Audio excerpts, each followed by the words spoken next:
Igihugu cy'u Rwanda kirakataje mu nzira y'iterambere ryimakaza ubutabera, umutekano, ubukungu n'imibereho myiza y'abaturage. Ibi byose kandi bigakorwa hatunganywa ubukerarugendo nk'uko tugenda tubibona mu ngeri zitandukanye, cyane cyane mu bikorwa remezo, amategeko n'amabwiriza, korohereza ishoramari, kujya mu ruhando mpuzamahanga, koroshya imigenderanire n'ibindi bihugu. Abashakashatsi benshi bagiye bavuga ko uburyo butandukanye bwo guteza imbere ubukerarugendo burambye, ariko mbere na mbere tugomba kwibaza ngo ubukerarugendo busobanuye iki? Ese kubugeraho bisaba iki? Nk'uko tubisanga muri Europac 2001 paje ya 5 ndetse n'ishami ry'umuryango w'abibumbye ryita ku bukerarugendo ku isi UNWTO, ubukerarugendo burambye cyangwa se sustainable tourism ni uburyo bwose bwo gutunganya gahunda z'ubukerarugendo n'ibyiza nyaburanga ndetse no kubungabunga ibinyabuzima, umuco ndetse n'umutungo kamere. Ubu bukerarugendo kandi bavuga ko bugomba kwitabwaho bigendanye n'iterambere ry'ubukungu, imibereho myiza y'abaturage n'ibikorwa remezo. Muri rusange, mbere yo kubabwira ku bukerarugendo bw'u Rwanda, hari inkingi enye zigomba kuba zikomeye mu kubaka ubukerarugendo burambye. Twavuga nka tourism destination, tourism marketing, tourism industry ndetse na tourism institution and human resources. Amwe mu mahame n'amabwiriza wagenderaho mu guteza imbere ubukerarugendo harimo gutunganya ubukerarugendo bigomba kujyana n'intumbero cyangwa se icyerekezo cy'ahazaza, ndetse kandi tutibagiwe n'ibiriho ubu tugomba kugenderaho cyangwa se current generations. Icya kabiri ni ubukerarugendo bugomba gutunganywa hitawe cyane cyane ku hantu uko hameze, imihindagurikire y'ibihe ndetse n'abaturage b'aho hantu bagomba kwakira abakerarugendo cyangwa se host communities. Icya gatatu ni host communities ndetse n'abandi bafatanyabikorwa b'ingenzi mu bukerarugendo bagomba guhabwa amahirwe yo kugira uruhare mu gutegura, kugenzura ndetse no guteza imbere ubukerarugendo. Inkingi ya kane ni uguteza imbere ubukerarugendo bigomba kuzana inyungu ku bakerarugendo ndetse n'abanyagihugu bitabangamiye umuco ndetse n'urusobe rw'ibinyabuzima. Inkingi ya gatanu ni ingamba zo guteza imbere ubukerarugendo zigomba kunozwa hibandwa cyane cyane ku ntego z'igihugu ndetse n'akarere giherereyemo ndetse n'ibikenewe by'ibanze. Inkingi ya gatandatu ni ubukerarugendo bugomba gutezwa imbere ariko cyane cyane bikagendana n'izindi nkingi z'iterambere. Inkingi ya karindwi ni abafatanyabikorwa bagomba guhabwa amahugurwa cyangwa se ubumenyi ku bijyanye no guteza imbere ubukerarugendo ndetse kandi na marketing of destinations. Inkingi ya munani ni abakerarugendo bagomba guhabwa serivisi ya quality kandi ijyanye n'agaciro k'ibyo bishyura. Inkingi ya cyenda ni uguteza imbere ubukerarugendo bigomba gukorwa bitabangamiye umuco w'abantu, imigenzo n'imiziririzo, ibidukikije, ubukungu na politiki. Inkingi ya cumi ni ugukomeza ubushakashatsi no kugenzura iterambere ry'ubukerarugendo aho biba ngombwa cyane kugira ngo hafatwe ingamba zikwiye ku mahirwe abonetse cyangwa se ku bibazo bihari. Nk'uko tubikesha kandi abashakashatsi batandukanye barimo Jakarta ndetse na UNWTO, impamvu nyamukuru y'ubukerarugendo burambye ni ukugabanya ubukene, imibereho y'abaturage ikagenda itera imbere bakoresha ibidukikije n'umutungo kamere mu buryo bukwiye, bakagira inyungu ziturutse mu bukerarugendo.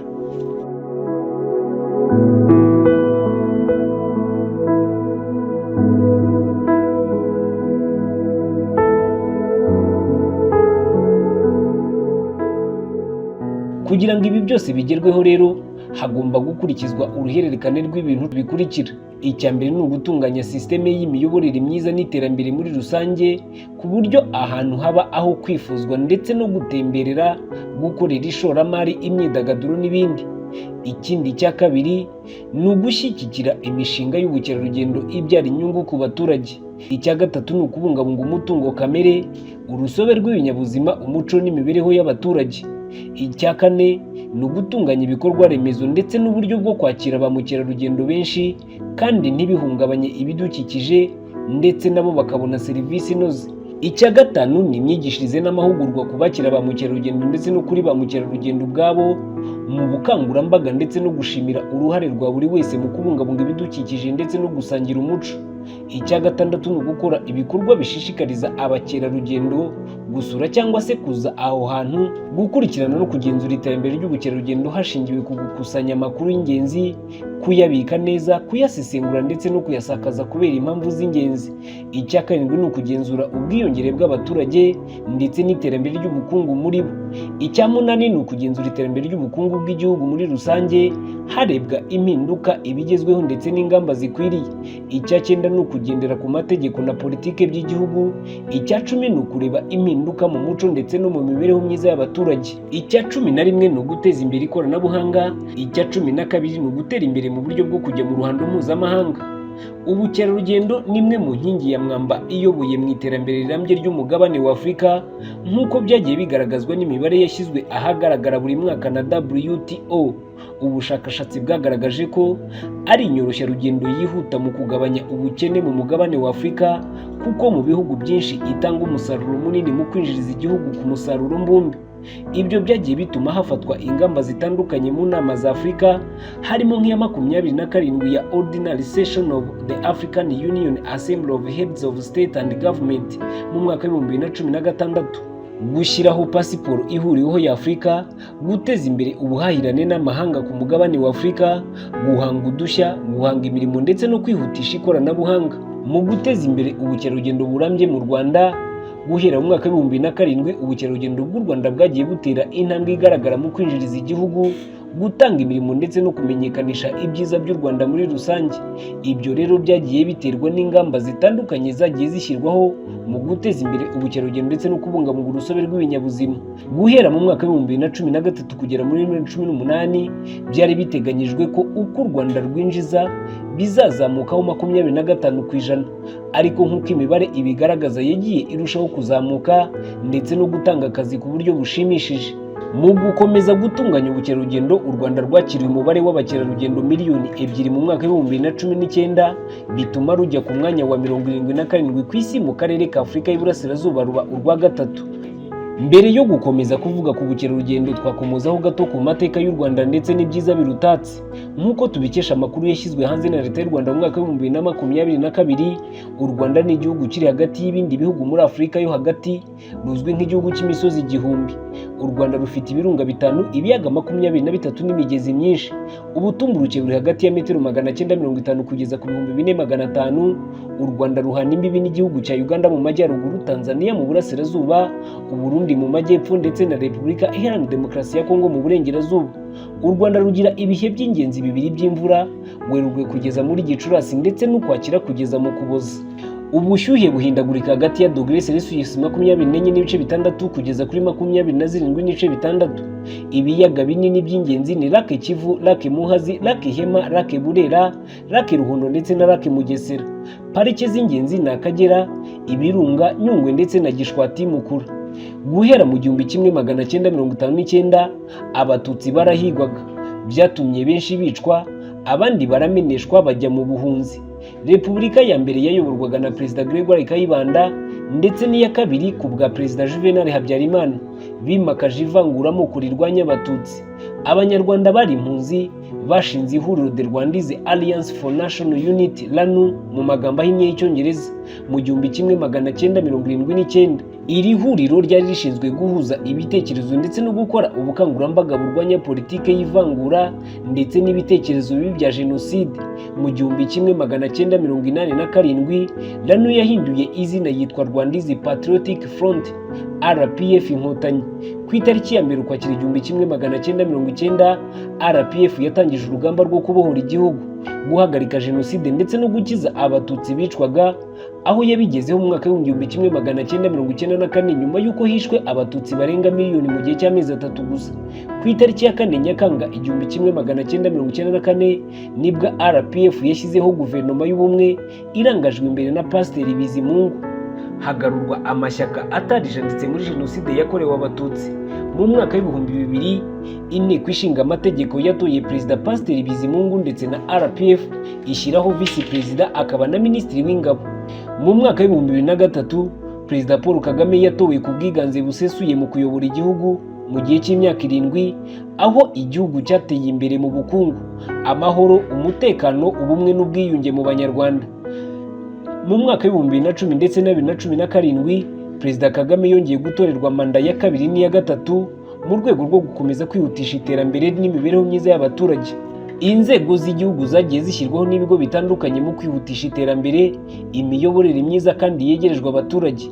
Perezida wa Repubulika y'u Rwanda, Minisitiri w'Intebe, Inteko ishinga amategeko imitwe yombi, abaminisitiri 22, intara enye n'umujyi umwe wa Kigali, uturere 30, imirenge 416, utugari 2148 ndetse n'imidugudu 14837.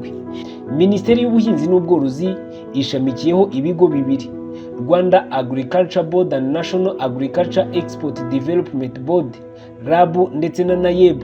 Minisiteri y'Ingabo ishamikiyeho n'ibigo bitatu: Rwanda Peace Academy, Zigama Credit and Savings Sacco ndetse na Rwanda Military Hospital. Minisiteri y'Uburezi ishamikiyeho n'ibigo 7: Rwanda Basic Education, Higher Education Council, National Examination and School Inspection Authority, Rwanda TVET Board, University of Rwanda, Rwanda Polytechnic and Rwanda National Commission for UNESCO. Minisiteri y'Ibidukikije ishamikiyeho n'ibigo 5: Rwanda Environment Management Authority, Rwanda Land Management and Use Authority, Rwanda Water Resource Board, Rwanda Meteorology Agency and Rwanda Green Fund.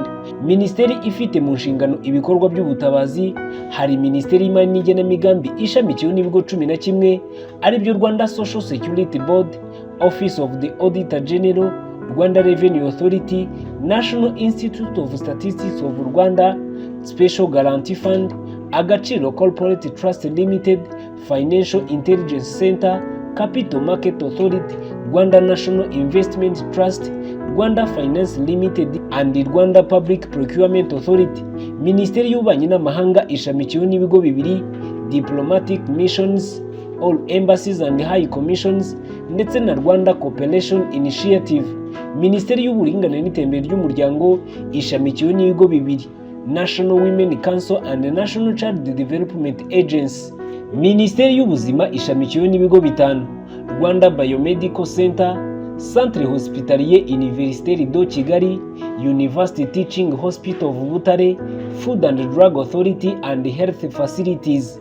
Minisiteri ishinzwe ikoranabuhanga no guhanga udushya ishamikiweho n'ibigo 4 ari byo: Rwanda Information Society Authority, Rwanda Utilities Regulatory Authority, Rwanda Development Board and Rwanda National Post Office.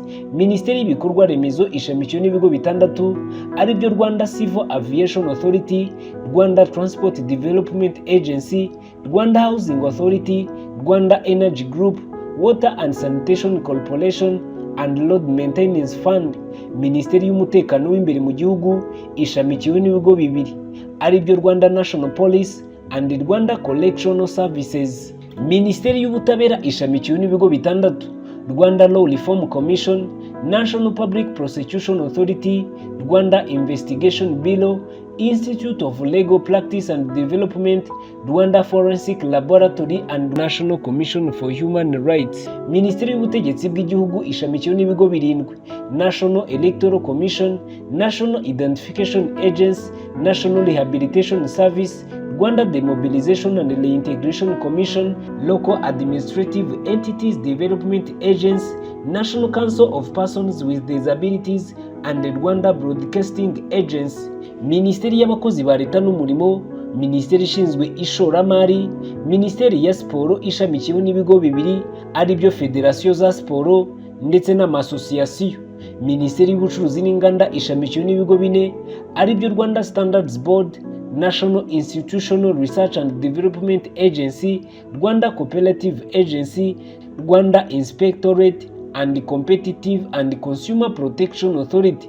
Minisiteri y'Urubyiruko ishamikiyeho n'ibigo 3: National Youth Council, Rwanda Cultural Heritage Academy, Chancellor of Heroes and the National Orders of Decorations of Honor. Hari kandi minisiteri ishinzwe ibikorwa bya guverinoma, minisiteri mu biro bya perezida ndetse na minisiteri ishinzwe ubumwe bw'Abanyarwanda n'inshingano mboneragihugu. Ibiro bya Minisitiri w'Intebe kandi bigenzura ibigo birimo Rwanda Utility Regulatory Authority, Gender Monitoring Office and Rwanda Water Resources Board. Mu biganiro byacu bikurikira tuzababwira ukuntu u Rwanda rumaze igihe rwubaka ubukerarugendo, ubukungu ndetse n'imibereho myiza y'abaturage.